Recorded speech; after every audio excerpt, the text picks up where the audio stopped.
अध्यक्ष महोदय, आपल्याला मी विनंती करतो अध्यक्ष महोदय, यांना पहिले निलंबन करा अध्यक्ष महोदय इथून. नाहीतर अध्यक्ष महोदय उद्या हे काही बोलत जातील आणि इथे काय छत्रपती शिवाजी महाराजांबद्दल बोललेत अध्यक्ष महोदय. हे कोण लहान सहान व्यक्तीबद्दल नाही बोललेत आणि तरी पण यांचे हातवारे बघा, फोनवर बोलतायत. आमच्यावर काय उपकार करतायत का? एवढं बोलायचं ना, जाऊन बोला ना त्या टिपे आणि औरंगाबादबद्दल. तुम्ही सांगितल्याप्रमाणे दिलगिरी व्यक्त केली. ज्यांच्या भावना दुखावल्या असतील त्यांची आपण सभागृहाची माफी मागा असे माझे स्पष्ट निर्देश आहेत. अध्यक्ष महोदय, आपण सभागृहाची माफी मागावी. मागितली ना. हा छत्रपती शिवाजी महाराजांच्या संदर्भातला जे वक्तव्य त्यांनी केलं ते काढून टाका अध्यक्ष महाराज, ते पटलावरनं काढून टाका. अध्यक्ष महोदय, महाराष्ट्रामध्ये हे बिलकुल चालणार नाही. त्यांना कोणाचं लागून चालन करायचं असेल ते त्यांना लागू. आमची मुलगी आम्हाला कोणाला द्यायची हा आमचा स्वातंत्र्य अधिकार आहे, याच्यात त्यांनी आम्हाला सल्ला देऊ नये. बिलावर बोला. बिलावर साहेब, हे बिलावरच आहे. अहो, त्यांची मुलगी त्यांनी कोणाला द्यावी हे मी कुठे सांगितलं त्यांना? पण तुम्ही त्याच्यावर बोला ना, त्याच्यात काय सुधारणा. अहो, त्यांच्या मुलींनी स्वतः निर्णयावर गेली. त्याला बसवलं. तुम्ही बोला आवाज साहेब. आता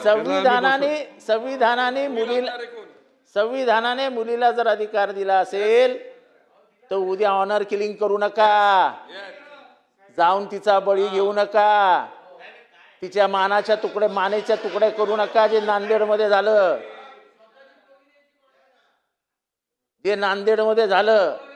ते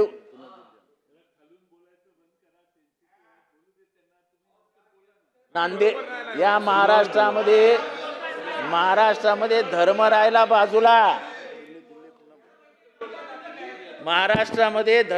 बाजूला. नुसतं आंतरजातीय विवाह झाला तर तुकडे करून टाकतात. कसल्या धर्माच्या गोष्टी करता? आणि हे काय मी 5-10 वर्षापूर्वी, 20-25 वर्षापूर्वी सांगत नाही, या 2-3 महिन्यात 4 घटना घडल्यात. अध्यक्ष महोदय, धर्मस्वातंत्र्य हे मी तुम्हाला संविधान पाठवतो, हे वाचा. हे डॉक्टर बाबासाहेब आंबेडकरांनी लिहिलेलं संविधान आहे ना, त्याचं टायटलच आहे धर्मस्वातंत्र्याचा हक्क. आपण कुठलं नवीन धर्मस्वातंत्र्य देणार आहोत? आणि म्हणून अध्यक्ष महोदय,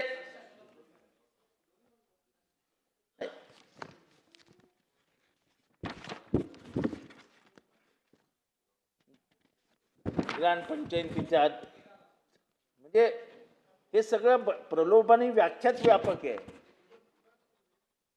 त्यामुळे मान्य करावं लागेल ना की त्यांचं योगदान आहे, मिशनरीजचं योगदान आहे. काही धर्मांनी ज्या शाळा चालवल्या त्या शाळेमधनं जो बदल आणला तो आपल्याला मान्य करावं लागेल. रस्त्यावरच्या मुलांना अनाथ आश्रमात घेऊन त्यांना सुशिक्षित करून मोठं केलं. हॉस्पिटल्स उभारली, मिशनरी स्कूल्स उभ्या राहिल्या आणि सगळ्यांना दरवाजे उघडे केले. एका विशिष्ट जातीपुरत्या शाळा मर्यादित ठेवल्या नाहीत. शिरसाट साहेब, आपली पोरं बाळ त्या शाळेत जात होती, पण आजपासून 150 वर्षापूर्वी तुमच्या आणि माझ्या मायबापाला शाळेतच जाता येत नव्हतं, कारण का शाळा आपल्या नव्हत्या. ह्याच्यावर बोलायचं नाही का शिरसाट साहेब? तुम्ही सांगा. धर्मस्वातंत्र्य नसतं तर डॉक्टर बाबासाहेब आंबेडकरांनी धर्म बदलला असता का? संविधान आल्यानंतर धर्म बदललाय. संविधान येण्याच्या आधी धर्म नाही बदललाय. आणि हे त्यांचा उद्देश, त्यांच्या मनातला राग हा जेव्हा त्यांनी मनुस्मृती जाळली तेव्हाच जाहीर केला होता. अहो, जर इथल्या महिलांनी उद्या विद्रोह केला तर त्याच्या चुकीचं काय आहे? हा आज ना उद्या जे सौदी अरेबियामध्ये झालं ते कधी ना कधी भारतात होणारच आहे. तुम्ही किती दिवस दाबून ठेवाल? परत एकदा सांगतो,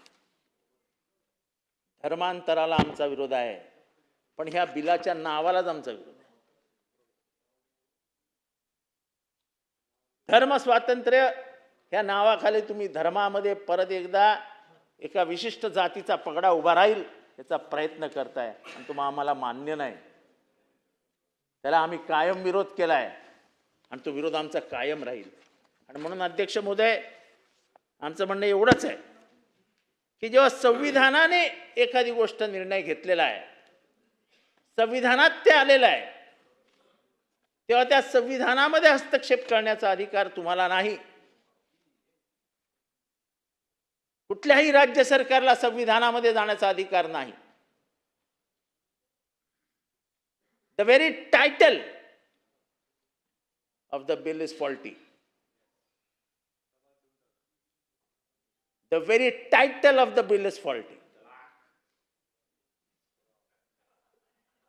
धर्म स्वातंत्र्याचं अधिकार, right to religion, right to privacy, हे 21 ते 25 या फंडामेंटल राईटमध्ये आलेले आहेत.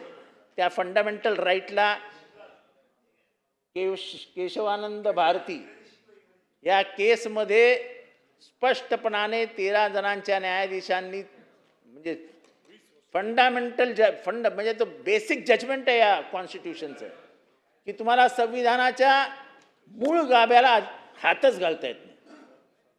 तुम्ही डायरेक्ट तो बिलामध्ये त्याचं नावच घेऊन टाकलं धर्मस्वातंत्र्य. अहो, तुम्ही कोण धर्मस्वातंत्र्य देणार आहे? तुम्ही धर्मावरती नियंत्रण आणण्याचा प्रयत्न करताय,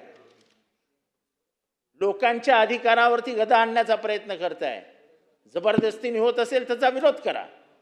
म्हणजे स्वतःहून करत असतील, ज्यांच्या मनापासून वाटत असेल की मी हे केलं पाहिजे, त्यांना करू द्या ना. त्याला काय आक्षेप आहे? तुमचा आक्षेप असण्याचं कारण काय? नोटीस द्या, जाहीर करा, पेपरात द्या. कशासाठी? का? Right to privacy. आर्टिकल 21 मध्ये राईट टू प्रायव्हसी आहे ना. मी काय खावं, मी काय खाऊ नये, हे काय नवीन सुरू झालंय? या देशामधलं जे स्वातंत्र्य आम्हाला संविधानाने दिलंय ते परत काढून घेण्याचा हा प्रयत्न आहे. जे स्वातंत्र्य या देशात नव्हतं ते बाबासाहेबांनी आणलं, आणि ज्या बाबासाहेबांनी आणलं त्याचं कारण होतं त्यांना सर्वात जास्त भोगावं लागलं. शिक्षासाठी तुम्ही नव्हतात तेव्हा मी बोललो. अहो, तुम्ही त्यांना साधं वर्गात बसू दिलं नाही. तो त्यांना शिकायला शाळेच्या बाहेर बसावं लागलं.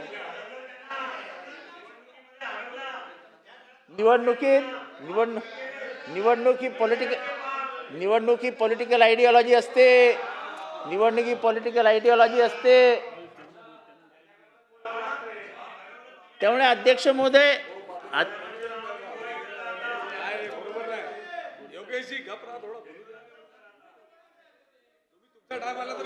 साहेब बोला, कन्क्लूड करा. अध्यक्ष महोदय, बिलावर बोलीन, उद्या सकाळपर्यंत बोलीन.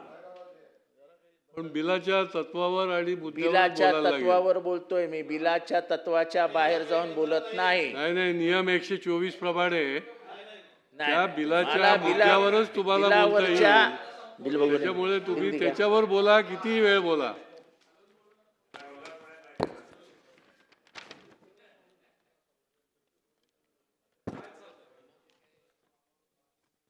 आता बिलाच्या तत्वावरती, to provide for protection of right of freedom of religion. आता हा जो पहिलंच वाक्य आहे, इट कॉन्ट्राडिक्ट्स, म्हणजे it is contradictory to the article 25. अध्यक्ष महोदय, संविधान आणा, संविधानाचा आर्टिकल 25 वाचा आणि ह्याच्यामध्ये आणि त्याच्यामध्ये काय फरक आहे सांगा. मी बिलावरती बोलायला सुरुवात केली. प्रोहिबिशन ऑफ इनलॉफुल कन्व्हर्जन, याला कोणाचाच विरोध नाही आहे. इनलॉफुल कन्व्हर्जन होताच कामा नये, हे असं आमचं मतच आहे आणि सगळ्यांचंच मत आहे. From any another religion to any religion. पण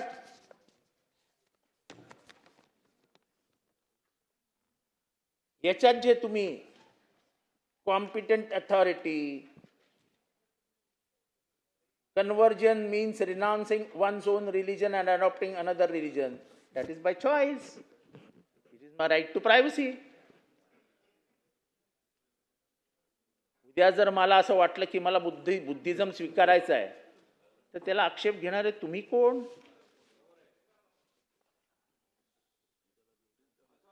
आणि तुम्हाला नोटीस द्यायची की मला बुद्धिझम स्वीकारायचं आहे?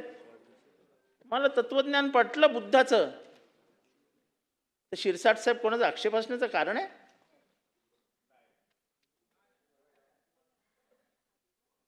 शिरसाट साहेब तुम्ही सांगा ना, कोणाला आक्षेप असण्याचं कारण आहे? एक डॉक्टर बाबासाहेब आंबेडकरांनी जे भाषण केले 1956 साली आणि त्यांनी जे येवल्यात बोलले, हे जर मी मनापासून स्वीकारलं आणि मी ठरवलं की चला मी बुद्धिझममध्ये जातोय, तुमच्या 288 सदस्यांचा आक्षेप असण्याचं कारण काय? आणि तुम्हाला का म्हणून मी माहिती द्यायची? माझ्या आईबापाला माहिती देण्याचं हे माझ्याकडे नाही आहे. सांगा मला, संविधानाने राईट टू प्रायव्हसी दिलाय की तुला पाहिजे ते कर. तू स्वतंत्र व्यक्तिमत्व वयाच्या 18 वर्षी झाल्यानंतर तुला काय पाहिजे ते कर. हे जर मला संविधान देतो, तर ते तुम्ही कसं काय काढून घेऊ शकता? आणि म्हणून तुम्ही अगदी कितीही हा तुमचा पॉलिटिकल अजेंडा आहे. भाषण करणाऱ्यांनी बरोबर बोलून दाखवलं की आमचा हा पॉलिटिकल अजेंडा आहे. हे मी नाही बोलत आहे, हे आत्ता भाषणातनं आलं. आयडिओलॉजी, तुमची पॉलिटिकल आयडिओलॉजी आहे आणि त्या आयडिओलॉजीला आमचा विरोध आहे. कारण का या देशाची आयडिओलॉजी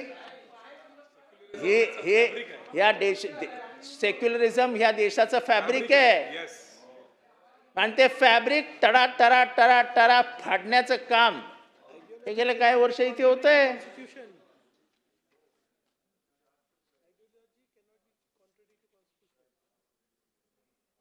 आणि कुठलीही ideology cannot be contradictory to the Constitution.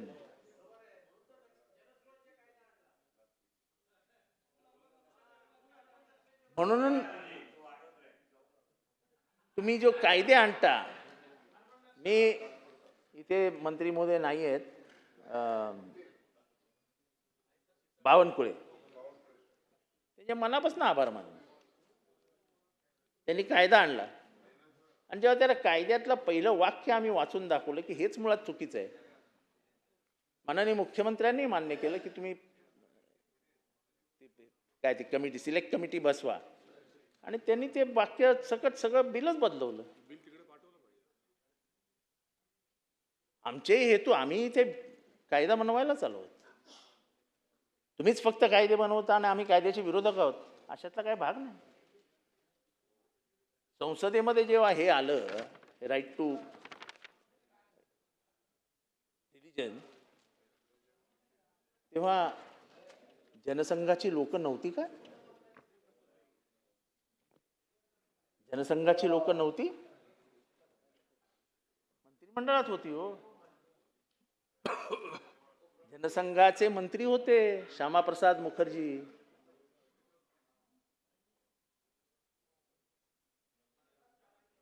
कुठल्या कायद्याच्या गोष्टी करतात तुम्ही? संविधानाच्या विरोधात टाकलेलं पावलाला विरोध करणं, याला जर आम्ही केलं नाही तर आम्ही डॉक्टर बाबासाहेब आंबेडकरांच्या विचारांचा पराभव करतो आहोत. आणि त्यामुळे या बिलाला विरोध करत असताना पार्शल विरोध, पण पार्शल समर्थन का करतोय आम्ही? तर तुमचा हेतू वाईट आहे. नाही, देशामध्ये तणाव निर्माण होतो. महाराष्ट्रामध्ये कुठे तणाव निर्माण झाला हो कधी? हे आजकाल तुमचे मोर्चे निघतात आणि त्याच्यामुळे तणाव निर्माण होतो. तुम्ही मोर्चे काढू नका, तणाव निर्माण नाही होणार. पण तुम्हाला तणाव निर्माण करून तुमचा राजकीय हेतू साध्य करून घ्यायचा आहे, म्हणून तुम्ही हे करता. आणि म्हणून अध्यक्ष महोदय, भाषण संपवता एवढंच सांगतो की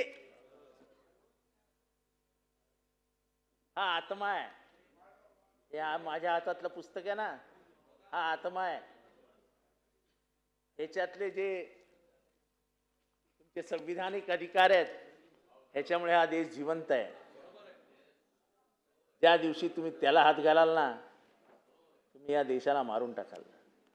या देशाची विविधता, अनेकताओं में एकता, ये है इस देश की विशेषता.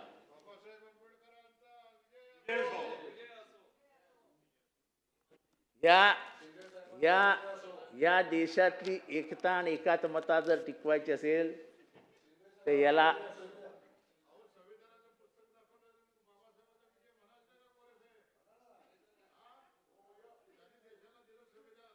हे ज्या दिवशी तुम्ही गायब कराल ना, तेव्हा या देशाचे तुकडे तुकडे होतील. या देशामध्ये या देशातली अखंडता, या देशातली एकता टिकवायची असेल तर सगळी स्वातंत्र्य अबाधित ठेवा. मग त्याच्यात राईट टू रिलिजन आला, राईट टू प्रायव्हसी आला, राईट टू स्पीच आला. आता इथे बोलत असतानाच हे बोलू नको रे, अरे राईट टू स्पीच आहे की नाही मला, राईट टू एक्सप्रेशन आहे की नाही मला, त्याच्यावरच तुम्ही येता आक्षेप घेता.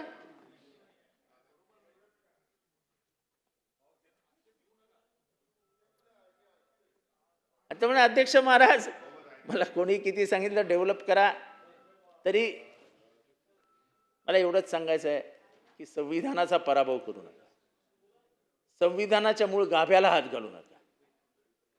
तुमचा राजकीय अजेंडा, तुम्हाला महाराष्ट्रामध्ये जे काय करायचंय ते काय करायचंय हे आम्हाला दिसतंय, उभ्या महाराष्ट्राला दिसतंय. तुम्ही नुसती संविधान बदलण्याची कल्पना मांडलीत, कल्पना.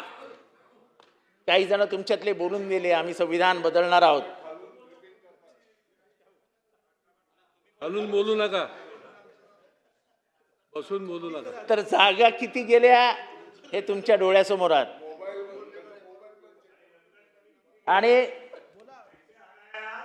आणि आता तर तुम्ही मूळ बसून बोलू नका. आता तर तुम्ही मूळ गाभ्यालाच हात घातलाय. महाराष्ट्र हे कधीही सहन करणार नाही. हा फुले शाहू आंबेडकरांचा महाराष्ट्र आहे,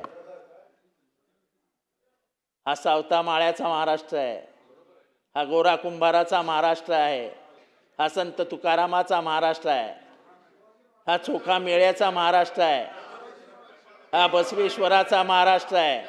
आणि जेव्हा जेव्हा त्यांचा छळ झाला तेव्हा तेव्हा त्या छळाच्या विरोधात जाऊन इथल्या एका मोठ्या समूहाविरुद्ध ते उभे राहिले, लढले, झगडले आणि मोठे झाले. शंभूराजे, बरं झालं तुम्ही आठवण करून दिली. अहो मी बोलून दाखवलं. अहो त्यांचंच पहिलं घेतलं की त्यांनाच राज्याभिषेक करू दिला नव्हता, तेव्हा नव्हतात तुम्ही. परत तुम्हाला आठवण करून देतो. अहो त्यांनाच राज्याभिषेक करू दिला नव्हता. आणि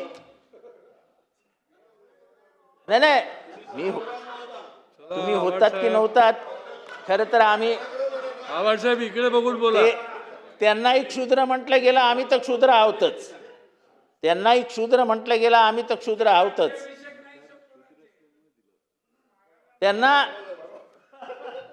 त्यांचा राज्याभिषेक करताना त्यांचं कुंकुम टोळ अंगठ्याने केलं, पायाच्या अंगठ्याने. लिहिलंय, पुस्तकात वाचा, पुस्तकात वाचा.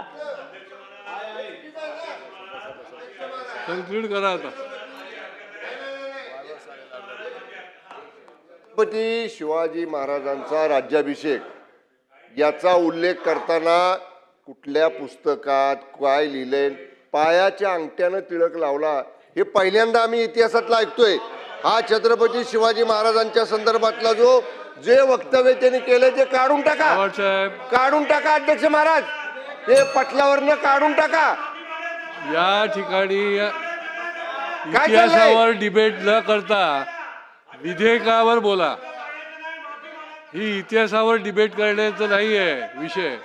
तुम्ही विधेयकावर बोला, विधेयकाच्या तरतुदीवर बोला, विधेयकाच्या तत्वावर बोला, पण इतिहासावर डिबेट करू नका. इतिहासावर डिबेट करू नका. आवाज साहेब, चला बोला, कन्क्लूड करा.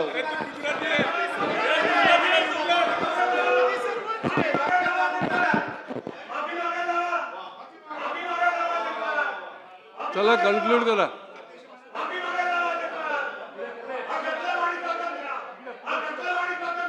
पुढे पुढे पुढे.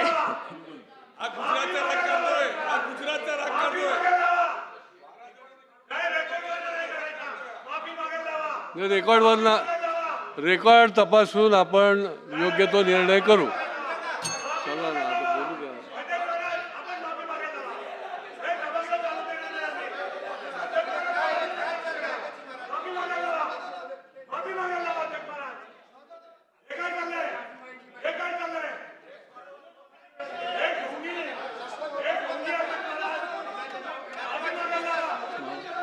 दिलगिरी व्यक्त हा चालू द्या.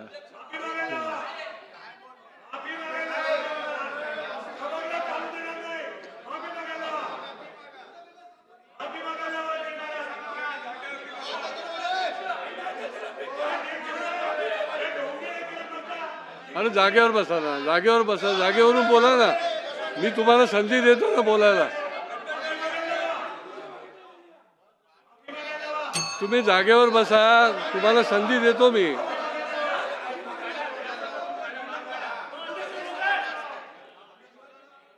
बोला.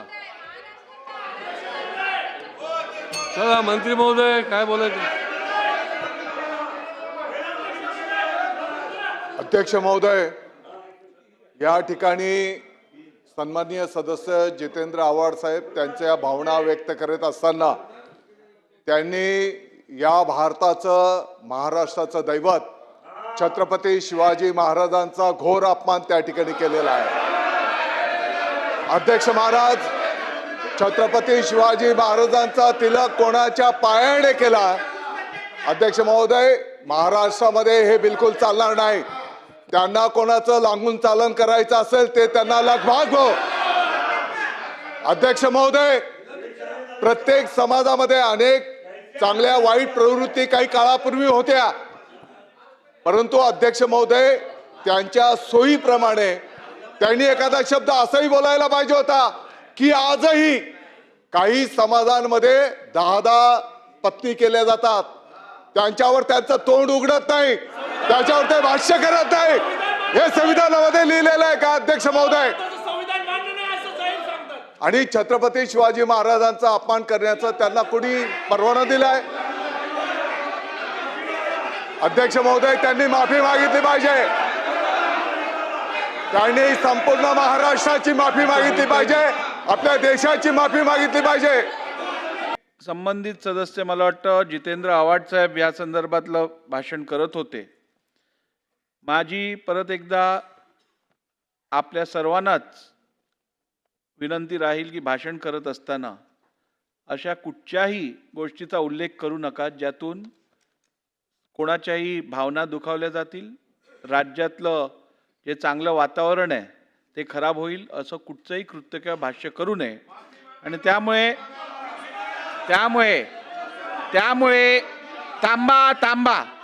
त्यामुळे या देशाच्या आराध्य दैवताविषयी जर का आपल्या तोंडातून, मुखातून कुठच्याही कारणास्तव काही शब्द निघाले असतील ज्यातून सगळ्यांची भावना दुखावली गेली असेल, तर मला वाटतं अशा विषयात माफी मागण्यात कोणाचाही कुठचा कमीपणा होत नाही. त्यामुळे मला वाटतं आपण जर या विषयात दिलगिरी व्यक्त केली तर ते योग्य ठरेल. थांबा, ऐकून तर घ्या. चला आव्हाड साहेब. मला काही विषय वाढवायचा नाही. मी जे काही बोललो असेल त्याच्याने कोणाच्या भावना दुखवल्या असतील तर मी ते माझे शब्द मागे घेतो.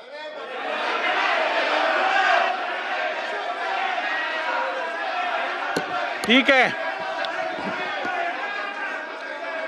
ठीक आहे.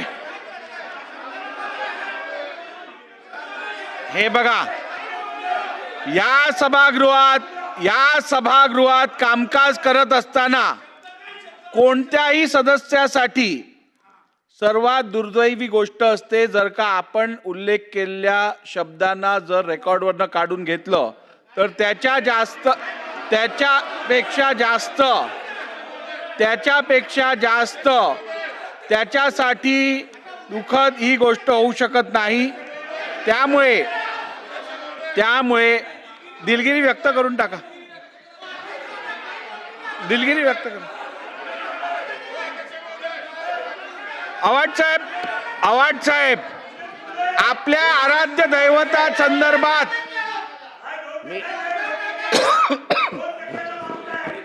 ओ रईस शेख तुम्ही बसा. चला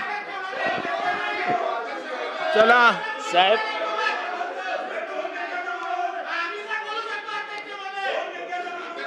बोला ऐकतोय मी. अध्यक्ष महोदय, मी जे दाखले देत होतो त्या दाखल्यामध्ये ऐकून तर घ्या. बोला. एक मिनिट ऐकून घ्या. 1 मिनिट ऐकून घ्या. हा. थांबा जरा नारायणराव थांबा. चला आवाज साहेब लवकर. ठीक आहे. सन्माननीय सदस्य जितेंद्र आव्हाड यांनी आता भाषण करत असताना जे उल्लेख केला, जो छत्रपती शिवाजी महाराजांसंदर्भातला उल्लेख केला, त्या संदर्भात मी त्यांना या सभागृहाची दिलगिरी व्यक्त करण्यासंदर्भात निर्देश देतो. आपण कृपया सभागृहाची दिलगिरी व्यक्त करून माफी मागावी. माझ्या शब्दाने जर कोणाची मन दुख. 1 मिनिट ऐकून तर घ्या. हे बघा ऐकून घ्या. या चेअरवरनं मी निर्देश दिलेले असतील, अध्यक्षांनी निर्देश दिलेले असतील तर प्रत्येक सदस्य त्याचं पालन करतो याची मला खात्री आहे. त्यामुळे मला संपूर्ण खात्री आहे की 1 मिनिट थांबून घ्या. मी पालन दिलगिरी व्यक्त करतो. झालं ना आता दिलगिरी व्यक्त केली. ठीक आहे. सन्मान्य सदस्य जितेंद्र आव्हाड यांनी सभागृहाची दिलगिरी व्यक्त केलेली आहे आणि त्यांनी केलेलं वक्तव्य हे मी रेकॉर्ड वरनं काढत आहे. बसा अध्यक्ष महोदय, आता बसून घ्या. असं नाही असं काय करताय. बसून घ्या. अध्यक्ष महोदय, आज या ठिकाणी 1 मिनिट या बिलावर जितेंद्र आव्हाड भाषण करीत असताना त्यांनी संपूर्ण महाराष्ट्राला आणि संपूर्ण देशाला आपलं सर्वांचं जे दैवत आहे छत्रपती शिवाजी महाराजांच्या संदर्भामध्ये अतिशय निंदनीय शब्दांचा त्यांनी त्या ठिकाणी उल्लेख केलेला आहे. अध्यक्ष महोदय, या देशामध्ये छत्रपती शिवाजी महाराजांच्या पेक्षा कोणीही मोठं होऊ शकत नाही. आणि अध्यक्ष महोदय, आपण या ठिकाणी सूचना केल्याच्या नंतर सुद्धा त्यांना संधी मिळाली होती की संपूर्ण महाराष्ट्राची आणि देशाची छत्रपती शिवाजी महाराजांच्या माफी मागण्याची त्यांना संधी मिळाली होती. तरी पण अध्यक्ष महोदय, त्यांनी त्या संधीला पण ठोकारलाय. तुम्हाला निर्देश द्यावे लागले. अध्यक्ष महोदय, हे बिलकुल महाराष्ट्र सहन करून घेणार नाही. आणि म्हणून ज्या पद्धतीने त्यांनी अशब्द वापर केलेले आहेत, माझी आपल्याला विनंती असणार आहे की त्यांना सभागृहातून निलंबित करण्यात यावं.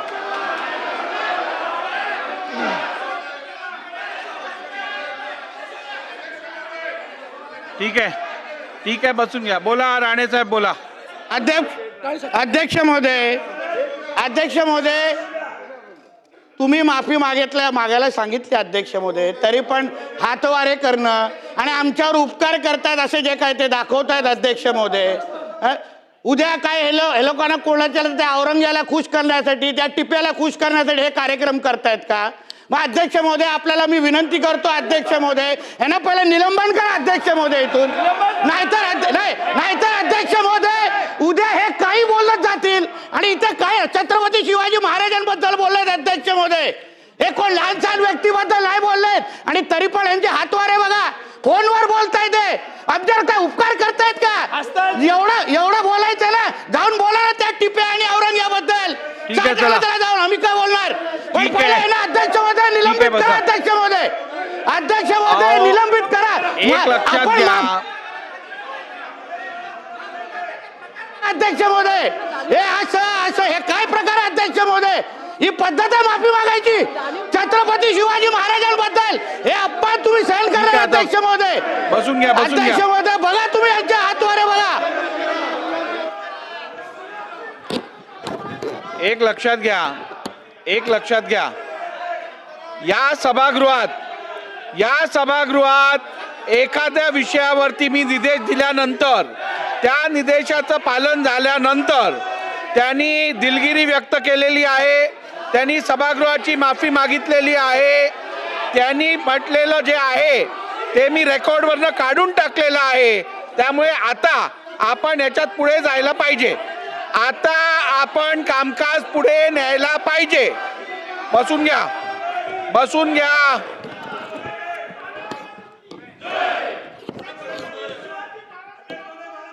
बोला. अध्यक्ष महोदय, हा महाराष्ट्राचा सर्वोच्च सभागृह आहे. या सभागृहामध्ये निवडून येणारे प्रत्येक व्यक्ती अध्यक्ष महोदय 3-3 लाख लोकांचं प्रतिनिधित्व करतायत. परंतु हा संपूर्ण महाराष्ट्राचा सर्वोच्च सभागृह असून 12.5 कोटी या महाराष्ट्राच्या नागरिकाचा अध्यक्ष महोदय प्रतिनिधित्व हा सभागृह करतोय. एका काळी अध्यक्ष महोदय प्रभू रामचंद्रांच्या विषयी एलफेल बोलणारे व्यक्ती, कुठे प्रभू रामचंद्र आणि प्रभू रामचंद्राच्या संदर्भामध्ये चुकीचे वक्तव्य करणारे लोक आज छत्रपती शिवाजी महाराज केवळ महाराष्ट्राचे नव्हे अध्यक्ष महाराज, जगभरात असलेले सर्व हिंदूंचा आराध्य दैवत आहे. केवळ एका कम्युनिटीला, एका जातीचा, एका धर्माचा लोकांना, विशिष्ट लोकांना खुश करण्यासाठी जर जितेंद्र आव्हाड अध्यक्ष महोदय केवळ दिलगिरी व्यक्त करत असेल, ते दिलगिरी पुरती नाही आहे. हे संपूर्ण महाराष्ट्र नाही, जगभराचे सर्व हिंदूंचा आराध्य दैवताचा अपमान आहे. आणि म्हणून अध्यक्ष महोदय माझी मागणी आहे, अध्यक्ष महोदय माझी मागणी आहे अध्यक्ष महोदय, दिलगिरी शब्द हा चुकून जर तोंडातून निघाला त्यासाठी दिलगिरी व्यक्त केली जाते. जाणून बुजून या देशाच्या हिंदूंना चिथवण्याचा प्रयत्न जे करतायत अध्यक्ष महोदय, ऐका ना. हो ऐका ना, ऐका. अरे बाबा ऐका ना, अरे बाबा ऐका ना त्यांना. ठीक आहे, बसून घ्या. अध्यक्ष महोदय बस चला, आता बसून घ्या. एक मिनिट ऐका. जाणून बुजून या देशाच्या, बसून घ्या. एक मिनिट ऐका. अरे बाबा हे नाही असं नाही होत ना. अध्यक्ष महोदय या देशाच्या हिंदूंना जाणून बुजून चिथवण्याचा प्रयत्न करणारे हे ढोंगी सेक्युलरिस्ट, हे सुडो सेक्युलरिस्ट अध्यक्ष महोदय मताचा लांगुल चलान करण्यासाठी जर हिंदू देवी देवतांचा आणि हिंदूची पदपातशाही स्थापित करणारा छत्रपती शिवाजी महाराजांचा अपमान करतायत, त्यांना निलंबन केला पाहिजे. मला एक गोष्ट सांगा आणि सागर साहेब, मला एक गोष्ट सांगा. 1 मिनिट शांत बसा. 1 मिनिट. त्यांच्याकडनं चुकीचं विधान झालं. हो सागर साहेब खाली बसा, मी बोलतोय असं काय करता. सागर साहेब खाली बसा. हे बघा, त्यांच्याकडनं जे विधान झालं ते चुकीचं होतं. आता एखाद्या सदस्याकडनं चुकीचं विधान जर झालं सभागृहात, ऐकून घ्या. तर आपण काय करतो सहसा, आपण ते केलेलं स्टेटमेंट रेकॉर्डवरनं काढून टाकतो. आता बसून घ्याल का, नाही तर तुम्हाला बाहेर पाठवायला लागेल मला. बसून घ्या, नाही तर तुम्हाला बाहेर पाठवायला लागेल. बसून घ्या. खालती बसून घ्या. त्यामुळे नंबर 2, आपण त्या संबंधित सदस्याला दिलगिरी व्यक्त करून सभागृहाची माफी मागायला सांगतो. मी दोन्ही गोष्टी केल्या आहेत. 1 मिनिट थांबा. जितेंद्र आव्हाड साहेब, मी या सभागृहातल्या प्रत्येक सदस्याला आणि विशेष करून आपण जे आत्ता विधान केलेलं आहे त्या संदर्भात मी आपल्याला ही शेवटची संधी देतोय. यापुढे जर का छत्रपती शिवाजी महाराजांबद्दल किंवा या राष्ट्रातल्या महापुरुषांबद्दल जर का आपण चुकीचं विधान केलं तर मला नियम 53 खाली तुम्हाला या सभागृहातनं सस्पेंड करायला लागेल. त्यामुळे माझ्यावर अशी पाळी आपण आणू नयेत.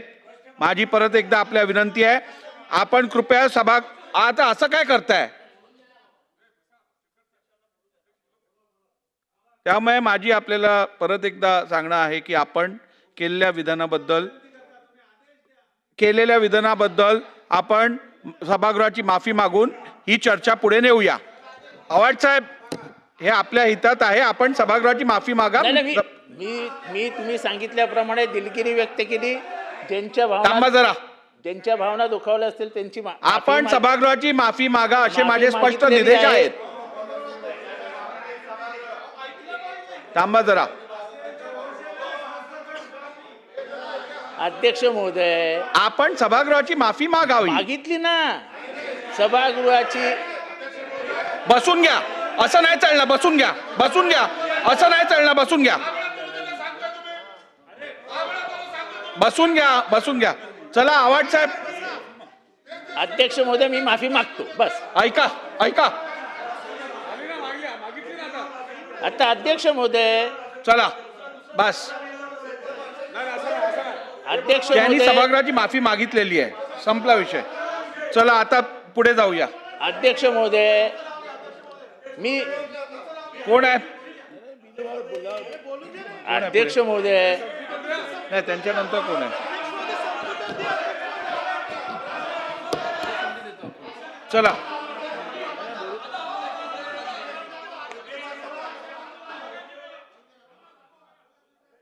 धर्म स्वातंत्र्याच्या हो जरा शांत ठेवा ना आता. जाऊया पुढे. देतो. अध्यक्ष महोदय, आज माननीय मुख्यमंत्री महोदयांनी या महाराष्ट्राच्या ऐतिहासिक विधानसभेमध्ये सन 2026 चे विधानसभा विधेयक क्रमांक 20 देतो. धर्म स्वातंत्र्याच्या हक्काचे संरक्षण करण्यासाठी जो बिल रजू केला आहे त्या बिलामध्ये अध्यक्ष महोदय माननीय मुख्यमंत्री महोदयांचा या बिलाचा टायटल ऐका जरा दादा या बिलाचा टायटल हा धर्म स्वातंत्र्याचा हक्काचा संरक्षण दिल्यामुळे मी माननीय मुख्यमंत्री महोदयांचा हृदयापासून धन्यवाद करतोय, अभिनंदन करतोय.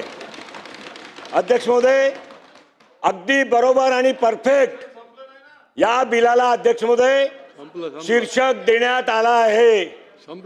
अध्यक्ष महोदय, या बिलाच्या शीर्षकापासून मी जेव्हा सुरुवात करतो तेव्हा अध्यक्ष महोदय मला काही गोष्टी या ठिकाणी नमूद करावे लागणार आहे. अध्यक्ष महाराज, अध्यक्ष महोदय, धर्म स्वातंत्र्य कशासाठी माझ्या अगोदरच्या वक्त्यांनी अध्यक्ष महोदय त्यांच्या आधी ज्ञानीपणाचा या ठिकाणी उल्लेख करताना संविधानाचा अध्यक्ष महोदय वारंवार दाखला दिला, वारंवार संविधान अध्यक्ष महोदय दाखवले. अध्यक्ष महोदय, हा देश संविधानाने चालतोय. कुठल्याही विशिष्ट धर्माच्या कुठल्याही पुस्तकाच्या आधारावर हा देश चालत नाही, हे त्यांनी समजून घ्यायला पाहिजे अध्यक्ष महोदय. आणि म्हणून अध्यक्ष महोदय हा धर्म स्वातंत्र्य कशासाठी अध्यक्ष महोदय, हा धर्म स्वातंत्र्य आमिषापासून. अध्यक्ष महोदय, हा धर्म स्वातंत्र्य बिल कशासाठी, हा धर्म स्वातंत्र्य बिल जबरदस्तीपासून धर्म स्वातंत्र्य टिकवण्यासाठी, फसवणूकपासून धर्म स्वातंत्र्य टिकवण्यासाठी, बळजबरीपासून धर्म स्वातंत्र्य टिकवण्यासाठी, दिशाभूल असेल, धमकी असेल, गैरवाजवी प्रभाव असेल, कोणताही लबाडीचा मार्ग असेल, त्या सगळ्या मार्गापासून भारताच्या प्रत्येक नागरिकांचा 140 कोटी भारतीयांचा आणि 12.5 कोटी महाराष्ट्रामध्ये राहणाऱ्या नागरिकांचा धर्मापासून स्वातंत्र्याचा रक्षण करण्यासाठी हा बिलचा टायटल माननीय मुख्यमंत्री महोदयांनी धर्म स्वातंत्र्य संरक्षण दिलाय. मी त्यांचं मनापासून अभिनंदन करतोय अध्यक्ष महोदय आणि त्याचं समर्थन करतोय. अध्यक्ष महोदय, इतिहासमध्ये आपण जाणार, आपण हे सगळ्या गोष्टीच्या एक एक वस्तूचा मला थांबू नका. मी बिलाच्या बाहेर एकही वस्तू बोलणार नाही अध्यक्ष महाराज. आणि माझी सर्व सदस्यांना विनंती आहे की थोडासा एवढा सहन करता मला थोडा वेळ सहन करा. अध्यक्ष महोदय, या इतिहासामध्ये आपण गेलो, आत्ताच चालू आहे पिक्चर केरळ स्टोरी. अध्यक्ष महोदय, सत्य आधारित पिक्चर आहे केरळ स्टोरी. ऐका ऐका, ऐ बात खाली, बात खाली खाली, बात हा अरे आप बैठो चल बस खाली अबू भाई आप बस नीचे खाली. बैठो हा खाली बस. ए खालती बसा अध्यक्ष महाराज एक विशिष्ट धर्माचा विरोधात नाही. तुम्ही याच्यावर बोला एक मी बिलवरच बोलतोय. याच्यावर बोला त्याच्यामध्ये अध्यक्ष महोदय ऐका ना, तुम्ही मला अध्यक्ष महोदय मी बिलावर बोलतोय. बोला बोला. ही स्टोरी भारतीय सेन्सर बोर्डने पास केलेली पिक्चर आहे म्हणून ते हे झूट आहे हा रेकॉर्डातून काढून टाका. चला बोला. अध्यक्ष महोदय, अध्यक्ष महोदय, मी आता पुढे जातो. विजयराव मी पुढे जातो. आपण सुडो सेक्युलरिस्ट नाही आहोत.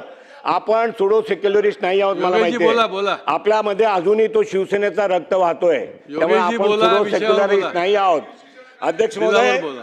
अध्यक्ष महोदय, अध्यक्ष महोदय, इतिहासामध्ये गेलो तर अध्यक्ष महोदय या देशाचा इतिहासामध्ये बलिदानाच्या गोष्टी सांगतात आणि जबरदस्तीने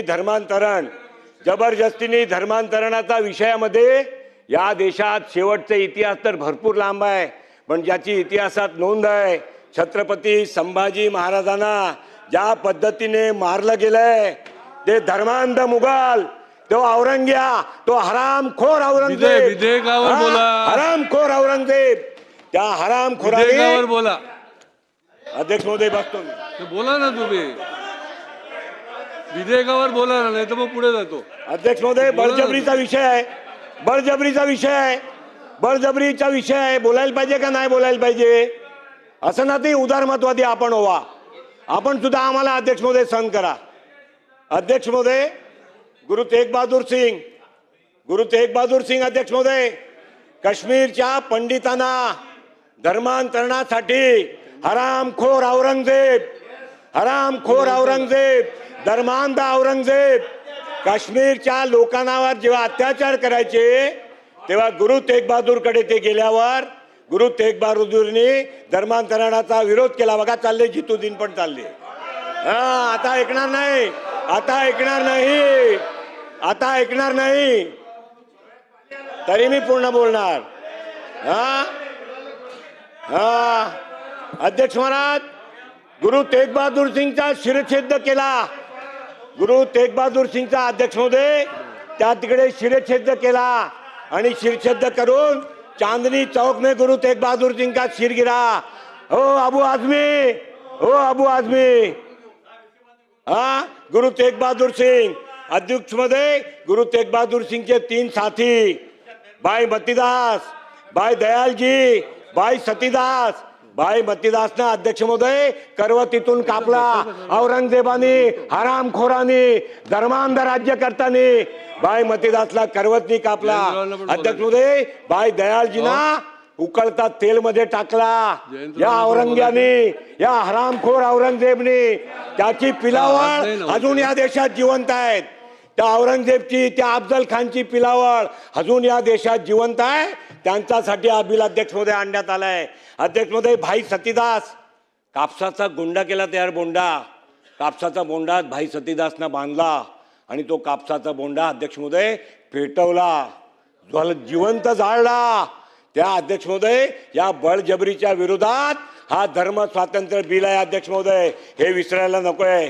गुरु गोविंद सिंगची 2 मुलं पंजाबमध्ये त्या सिमंदर प्रांतमध्ये, एक 7 वर्षाचा आणि एक 9 वर्षाचा साहेबजादा जोरावर सिंग आणि साहेबजादा फतेह सिंग, साहेबजादा जोरावर सिंग आणि साहेबजादा फतेह सिंग. बोल आता तुझा काय औरंगजेब. अबूभाई बैठो. चला चल. चला योगेश भाई बोला. अध्यक्ष महोदय 9 वर्षाचा साहेबजादा जोरावर सिंग, 7 वर्षाचा साहेबजादा फतेह सिंग. अध्यक्ष महोदय त्याला जिवंत भिंतीमध्ये अध्यक्ष महोदय तणला गेला, जिवंत. अध्यक्ष महोदय या देशाने ही धर्मांधता बघितली आहे. या देशाने तुमची काय अवकात त्या औरंगजेबाची, काय अवकात त्या अफजल खानाची, काय अवकात आहे या देशामध्ये. शरियाचा कानून कधीच लागू होणार नाही. हा देश संविधानाच्या आधाराने चालणार अध्यक्ष महोदय. आणि म्हणून अध्यक्ष महोदय मी रेफरन्सनी सांगतो अध्यक्ष महोदय, बाबासाहेब आंबेडकरांचे उदाहरण देत आहेत. बाबासाहेब लोअर परेलच्या निवडणुकीला, मुंबईच्या निवडणुकीला उभे राहिले. बाबासाहेबांना संविधान समितीमध्ये जाण्यासाठी सुद्धा या काँग्रेसचा पाप आहे अध्यक्ष महाराज, या काँग्रेसचा पाप आहे. बाबासाहेबांना संविधान सभेत सुद्धा घेतलं नाही आणि बाबासाहेबांना पश्चिम बंगालातून संविधान सभेत पाठवावं लागलं अध्यक्ष महोदय. बाबासाहेबांना अध्यक्ष महोदय केवळ मुंबईमध्ये हरवलं एवढंच नाही, बाबासाहेबांना भंडारामध्ये सुद्धा हरवण्याचं काम या काँग्रेसने केलंय. या काँग्रेसचा पाप आहे अध्यक्ष महोदय. आणि म्हणून अध्यक्ष महोदय आज बाबासाहेबांची दुहाई देत आहेत, आज बाबासाहेबांची दुहाई देत आहेत. बाबासाहेबांना साधा भारतरत्न देण्यासाठी सुद्धा तुम्हाला किती वर्ष लागले हे तुम्ही विचार करण्याची अध्यक्ष महोदय आवश्यकता आहे. हा बिल अध्यक्ष महोदय कशाला आणलाय? अध्यक्ष महोदय आज काय प्रवृत्ती चालू आहे? लव्ह जिहादच्या नावाने, लँड जिहादच्या नावाने लग्न करायचा वेशेला अध्यक्ष महोदय तर नोटीस दिली प्रॉपर्टी खरेदी करता, तेव्हा नोटीस देताना पेपरमध्ये आबूभाई देते की नहीं देते? देते हैं ना. अगर प्रॉपर्टी खरीदते हैं तो पेपर में नोटिस देते हैं. अध्यक्ष महोदय बेटे को और बेटी को या जावाई को अपने हिस्से से बाहर निकालते हैं तो पेपर में नोटिस देते हैं. एबीपी माझा, उघडा डोळे बघा नीट.